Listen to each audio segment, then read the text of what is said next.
प्यारे बच्चे नमस्कार। NCERT क्लास 12 फिजिक्स में आप सभी का स्वागत है नए टॉपिक के साथ। और आज का जो हमारा नया टॉपिक है बहुत ही इम्पोर्टेंट टॉपिक है। तो देखिए एग्ज़ाम में ये टॉपिक पर किस प्रकार से प्रश्न पूछा जाता है। तो देखिए पहला टॉपिक, प्रतिरोधों के संयोजन को समझाते हुए श्रेणी क्रम संयोजन का परिणामी संयोजन का व्यंजक ज्ञात करो। अथवा यह क्वेश्चन इस प्रकार से भी पूछा जा सकता है, श्रेणी क्रम में जुड़े तीन प्रतिरोधों का तुल्य प्रतिरोध के लिए व्यंजक ज्ञात कीजिए। अथवा R1, R2 व R3 प्रतिरोधों के तीन चालकों को श्रेणी क्रम में जोड़े गए हैं, नामांकित चित्र बनाकर तुल्य प्रतिरोध का व्यंजक ज्ञात कीजिए। तो इस प्रकार से ये क्वेश्चन अलग अलग प्रकार से परीक्षा में पूछा जा सकता है। बहुत ही इम्पोर्टेंट आज का हमारा टॉपिक है। तो टॉपिक शुरू करने से पहले मैं आप सभी लोगों को बताना चाहता हूँ कि यदि अभी तक आपने हमारे चैनल को सब्सक्राइब नहीं किया तो प्लीज़ चैनल को सबसे पहले आप सब्सक्राइब करें, फिर उसके बाद बेल आइकन को भी प्रेस करें, क्योंकि जब भी हम कोई नया वीडियो अपलोड करेंगे तो सबसे पहले उसका नोटिफिकेशन आप तक पहुंच सके। तो चलते हम टॉपिक की ओर। सबसे पहले हम बात करेंगे प्रतिरोधों के संयोजन के बारे में, फिर बात करेंगे श्रेणी क्रम संयोजन। तो देखिए प्रतिरोधों का संयोजन क्या होता है। अब प्रतिरोधों का संयोजन उसको हम बोल सकते हैं कि यदि हमारे पास एक या एक से अधिक प्रतिरोध मौजूद है या हमारे पास उपस्थित है तो हम उनको एक श्रेणी क्रम में या एक समांतर क्रम में संयोजित कर सकते हैं। तो इस प्रकार के संयोजन को हम प्रतिरोधों का संयोजन कहते हैं। तो देखिए इस प्रकार हम इसको एक आसान भाषा में इसको लिख सकते हैं। तो हमने यहाँ पर लिखा है प्रतिरोधों का संयोजन, जब किसी परिपथ में एक या एक से अधिक प्रतिरोध उपस्थित हो, इस प्रकार के संयोजन को प्रतिरोधों का संयोजन कहते हैं। तो देखिए हमारे पास मान लो कोई एक परिपथ है और उस परिपथ में एक या एक से अधिक प्रतिरोध उपस्थित हो, तो जो संयोजन हमारे पास बनेगा उस संयोजन को ही हम प्रतिरोधों का संयोजन कहते हैं। अब हम बात करेंगे श्रेणी क्रम संयोजन। ये जो टॉपिक है श्रेणी क्रम संयोजन वाला बहुत ही इम्पोर्टेंट है। श्रेणी क्रम संयोजन को समझने से पहले हम बात करना चाहते हैं कि इस प्रकार के प्रश्नों को हमने संधारित्र के बारे में पढ़ा था। वहाँ पर हमने संधारित्र को श्रेणी क्रम एवं समांतर क्रम में जोड़ा था और उनका तुल्य संधारित्र हमने वहाँ पर प्राप्त किया था। तो ठीक इसी प्रकार हम इस प्रश्न में भी प्रतिरोधों को या प्रतिरोधों के संयोजन को श्रेणी क्रम में जोड़कर उनका तुल्य प्रतिरोध ज्ञात करेंगे। तो हमें यहाँ पर प्रतिरोधों का श्रेणी क्रम संयोजन क्यों जोड़ना पड़ा इस बारे में हम चर्चा करेंगे। तो सबसे पहले हम बात करेंगे कि प्रतिरोध होता क्या है। वैसे हम ये पिछले लेक्चर में हम पढ़ चुके हैं, लेकिन फिर भी अगर हम एक बात रीड आउट इसको ज़रूर करेंगे। तो प्रतिरोध की अगर हम बात करें तो धारा के मार्ग में रुकावट या जो बाधा उत्पन्न होती है वही प्रतिरोध कहलाता है। अर्थात धारा के मार्ग में रुकावट या बाधा उत्पन्न करने को ही हम प्रतिरोध कहते हैं।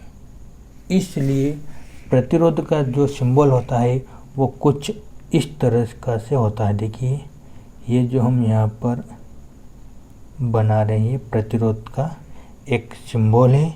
जैसे कि हमारे पास यहाँ पर छोटे छोटे एक ब्रेकर से ये प्रतिरोध है और प्रतिरोध को हम इसे R से रिप्रेजेंट करते हैं। तो इस प्रकार से ये जो हमारे पास चित्र है ये एक प्रतिरोध का सिंबल है। तो ऐसे कई प्रतिरोधों को हम एक श्रेणी क्रम में जोड़ते हैं। श्रेणी क्रम मतलब बहुत सारे प्रतिरोधों को एक श्रेणी में लगाना या एक ही श्रेणी में जोड़ना को हम कहते हैं श्रेणी क्रम संयोजन। जैसे हम यहाँ पर अलग अलग श्रेणी क्रम संयोजन समझौते हैं। ये हमने यहाँ पर 3 प्रतिरोधों को श्रेणी क्रम में लगा है और इनको हमने नाम दिया है। फर्स्ट को R1 प्रतिरोध, इसको नाम दिया R2 और इसको नाम दिया हमने R3 प्रतिरोध। इस प्रकार हमने यहाँ पर R1, R2 और R3 तीनों प्रतिरोधों को अलग अलग नाम दिया है। अब इस प्रकार के संयोजन में हमने एक बैटरी लगा दी तथा एक कुंजी भी इस परिपथ में हमने जोड़ दिया। देखिए यहाँ पर हमने एक बैटरी लगाए और यहाँ पर हमने एक कुंजी लगाई और कुंजी को हम कैपिटल K से रिप्रेजेंट करते हैं। इस प्रकार हमारे यहाँ पर एक श्रेणी क्रम संयोजन या श्रेणी क्रम संयोजन जो है कंप्लीट या पूरा हो जाता है। या हम कह सकते हैं कि यह हमारा एक श्रेणी क्रम संयोजन का एक परिपथ है। इस प्रकार हमने यहाँ पर एक छोटा सा श्रेणी क्रम संयोजन का परिचय करवा है। हम दोबारा इसका डिटेल देखेंगे और समझेंगे भी। अब हमने यहाँ 3 प्रतिरोधों को श्रेणी क्रम में जोड़ा है, तो हमने यहाँ ऐसा क्यों किया है? तो इसका सीधा सा जवाब है, जब हमें प्रतिरोध अधिक चाहिए, ठीक है, जब हमें प्रतिरोध अधिक चाहिए होता है या कम चाहिए होता है, तो ऐसी स्थिति में हम प्रतिरोधों को श्रेणी क्रम में या समांतर क्रम में जोड़ते हैं। यदि हमें प्रतिरोध का मान अधिक चाहिए होता है तो हम प्रतिरोधों को श्रेणी क्रम में जोड़ते हैं, क्योंकि श्रेणी क्रम में जो ब्रेकर्स होते हैं अधिक मात्रा में होते हैं और जहाँ पर ब्रेकर्स ज़्यादा होते हैं तो वहाँ पर अवरोध भी ज़्यादा होते हैं, रुकावट भी ज़्यादा होती है, इसलिए इनका श्रेणी क्रम में प्रतिरोध भी ज़्यादा होगा। अगर हम यहाँ इस चालक तार की बात करें तो हमें यहाँ 3 प्रतिरोध R1, R2 तथा R3 प्रतिरोध एक श्रेणी क्रम में जुड़े हुए हैं। तो देखिएगा यहाँ पर ब्रेकर्स भी यहाँ पर ज़्यादा है, इसलिए यहाँ पर प्रतिरोध की मात्रा भी ज़्यादा होगी। जब हम इसको प्रूव करेंगे तब हम प्रतिरोध का मान निकालेंगे और हमारे पास जो तुल्य प्रतिरोध होगा वो R के बराबर होगा R1 plus R2 plus R3। इस प्रकार हम ये तीनों प्रतिरोधों का एक तुल्य प्रतिरोध ज्ञात कर सकते हैं, जो प्रारंभिक प्रतिरोध से तुल्य प्रतिरोध की मात्रा अधिक होगी। तो इस प्रकार हम प्रतिरोधों को श्रेणी क्रम में जोड़ेंगे तो प्रतिरोध का मान भी बढ़ जाएगा। यदि हमें अधिक मात्रा में प्रतिरोध चाहिए तो हमें प्रतिरोधों को श्रेणी क्रम में जोड़ना पड़ेगा। तो चित्र में हमने R1, R2 और R3 3 प्रतिरोधों को श्रेणी क्रम में जोड़ा है और साथ में हमने बैटरी तथा एक कुंजी भी इस परिपथ में जोड़ा है। इस प्रकार हमारे पास एक पूरा परिपथ बनकर तैयार हो चुका है। यहाँ पर बैटरी बनाते समय हमने 2 लाइन बनाई, एक बड़ी लाइन है और एक छोटी लाइन। बड़ी लाइन पर हमने प्लस चिन्ह लिया है और छोटी लाइन पर हमने माइनस चिन्ह लिया है। वह कुंजी को हमने K नाम दिया है। K का मतलब होता है वोल्ट। इसे हम स्विच भी बोल सकते हैं, जहाँ से हम परिपथ को ऑन ऑफ कर सकते हैं। तो इस प्रकार करंट बैटरी से तीनों परिपथ या तीनों प्रतिरोधों में बहेगा बैटरी के द्वारा। अब बैटरी के प्लस सिरे से धारा प्रारंभ होगी और ऋण सिरे से वापस इसके अंदर आएगी, है ना। तो हम यहाँ पर इसको दर्शाते हैं कि ये जो चिन्ह है ये प्लस सिरे से धारा बहती है और ऋण सिरे में वापस प्रवेश करती है, अर्थात बैटरी में से धारा धन सिरे से ऋण सिरे की ओर बहती है, क्योंकि इलेक्ट्रॉन ऋण सिरे से धन सिरे की ओर चलते हैं। इस प्रकार हमने यहाँ पर एक करंट का एक डायरेक्शन भी बता दिया गया है। इस प्रकार हमने जो अभी चित्र में समझा और देखा है उसी को हम अपनी भाषा में लिखेंगे। तो देखिए इसकी भाषा कितनी आसान है।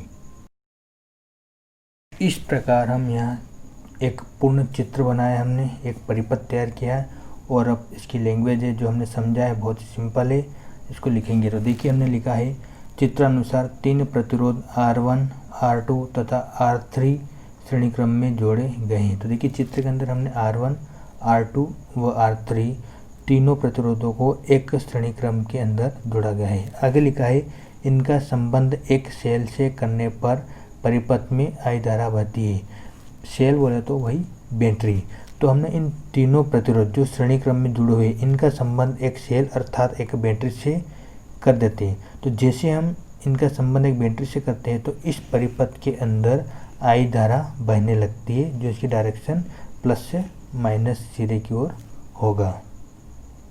अब बैटरी के द्वारा जैसे ही परिपथ में धारा बहती है तो यहाँ तीनों प्रतिरोध के अंदर विभवांतर उत्पन्न हो जाता है, अर्थात अलग अलग प्रतिरोध में अलग अलग विभवांतर उत्पन्न होगा। यानी कि R1 प्रतिरोध में V1 विभवांतर उत्पन्न होगा, R2 प्रतिरोध में V2 विभवांतर उत्पन्न होगा और R3 प्रतिरोध में V3 विभवांतर उत्पन्न होगा। तो हम आगे लिखेंगे जिससे तीनों प्रतिरोधों में V1, V2 और V3 विभवांतर उत्पन्न हो जाता है। तो देखिए यहाँ पर ये तीनों प्रतिरोध के अंदर V1, V2 और V3 विभवांतर उत्पन्न हो जाता है। इस प्रकार यहाँ तीनों प्रतिरोधों में अलग अलग विभवांतर उत्पन्न हो जाता है। अब हम और आगे लिखेंगे कि परिपथ में कुल विभवांतर यानी कि जो विभवांतर यहाँ पर उत्पन्न हुआ था इस परिपथ के अंदर कुल कितना विभवांतर होता है और कुल विभवांतर को हम रिप्रेजेंट करते हैं कैपिटल V से और कुल विभवांतर होगा यानी कि तीनों विभवांतर हमारे पास जुड़ जाएंगे यानी कि V बराबर हो जाएगा V1 plus V2 plus V3। ये हो गया हमारे पास परिपथ में कुल विभवांतर। यहाँ पर हमने तीनों विभवांतर को ऐड कर दिया है और इसको हमने नाम दिया है समीकरण नंबर 1 और आगे लिखा है अतः ओम के नियम से। हम ओम का नियम जो है पिछले लेक्चर में पढ़ चुके हैं और हम जानते हैं ओम का नियम जो होता है R बराबर V अपॉन I। यहाँ से हम V का मान फाइंड आउट कर लेंगे तो यहाँ पर V इक्वल हो जाता है I का गुण हम इस R में कर देंगे तो R इंटू में I। ये होता है ओम का नियम। इस प्रकार यहाँ पर हम अलग अलग प्रतिरोध के लिए अलग अलग विभवांतर ज्ञात कर लेंगे। तो देखिएगा हमने सबसे पहले V1 विभवांतर ज्ञात करेंगे तो V1 के लिए होगा I इंटू R और प्रतिरोध 1 के लिए। इसी प्रकार दूसरे विभवांतर के लिए होगा V2 इक्वल IR2 और तीसरे विभवांतर के लिए V3 equal I into R3। इस प्रकार हम तीनों प्रतिरोध के लिए अलग अलग विभवांतर ज्ञात कर लिया है। अब हमने जो V1, V2 और V3 विभवांतर का जो मान ज्ञात किया था ये V1, V2 और V3 का मान हम समीकरण 1 में रखेंगे। V1 के लिए ये V1 का मान रखेंगे, V2 की जगह V2 का मान IR2 रखेंगे और V3 के लिए V3 का मान IR3 रखेंगे। तो देखिए उपरोक्त मान समीकरण 1 में रखने पर तो हमने समीकरण 1 में मान रखा तो बना है V equal IR1 plus IR2 plus IR3। तो अब देखिए यहाँ पर I तीनों में एक जैसा है तो हम यहाँ I को कॉमन ले लेंगे। तो देखिएगा ये बनेगा V इक्वल हमने I को कॉमन ले लिया तो यहाँ पर बचेगा हमारे पास R1 plus R2 plus R3 और कोष्टक को हमने बंद कर दिया है। पुनः ओम के नियम से, और हम जानते हैं ओम का नियम होता है V = IR। ठीक है, ओम का नियम होता है V = IR। अब हम क्या करेंगे कि जो V का मान जो है, जो भी हमने ओम के नियम से निकाला था IR, ये यहाँ पर रखेंगे, या हम इसको समीकरण नंबर 2 भी नाम दे सकते हैं। तो ठीक है, तो हम क्या करेंगे, V का मान समीकरण 2 में रखने पर, यानी V = IR रखेंगे यहाँ पर। तो हमने लिखा V का मान समीकरण 2 में रखने पर। ठीक है, तो हम ये V का मान समीकरण 2 में रखेंगे, तो देखिए रखेंगे IR बराबर, तो यहाँ बन जाएगा IR = I, और कोष्टक में चल रहा है R1 + R2 + R3, R1 + R2 + R3। अब देखिए यहाँ I से I कैंसिल हो जाएगा, एक I से ये I कैंसिल हो गया, तो क्या बचा अब हमारे पास R = R1 + R2 + R3, और यही हमारा श्रेणी क्रम संयोजन में तुल्य प्रतिरोध होता है, और इसका मात्रक होता है ओम। तो हम फाइनली यहाँ पर ओम का चिन्ह बना देते हैं। ठीक है, और इस प्रकार हमने तुल्य प्रतिरोध ज्ञात किया है श्रेणी क्रम में। तो इस प्रकार हम फाइनली लिख देते हैं, अतः यही श्रेणी क्रम में जुड़े प्रतिरोधों का तुल्य प्रतिरोध होता है।